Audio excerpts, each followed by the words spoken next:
بسم اللہ الرحمن الرحیم۔ السلام علیکم ورحمۃ اللہ وبرکاتہ۔ رسول اللہ صلی اللہ علیہ وسلم نزول قرآن کے وقت بہت سختی محسوس فرمایا کرتے تھے، اور اس کی علامتوں میں سے ایک یہ تھی کہ یاد کرنے کے لیے آپ اپنے ہونٹ کو ہلاتے تھے۔ ابن عباس رضی اللہ تعالی عنہما نے کہا، میں اپنے ہونٹ ہلاتا ہوں جس طرح آپ ہلاتے تھے۔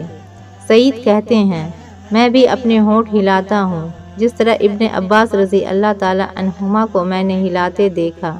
پھر انہوں نے اپنے ہونٹ ہلائے۔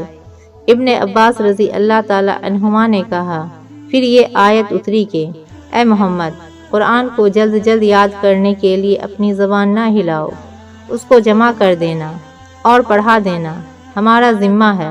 ابن عباس رضی اللہ تعالی عنہما کہتے ہیں، یعنی قرآن آپ صلی اللہ علیہ وسلم کے دل میں جمع دینا اور پڑھا دینا ہمارے ذمے ہے۔ پھر جب ہم پڑھ چکے تو اس پڑھے ہوئے کی اتباع کرو۔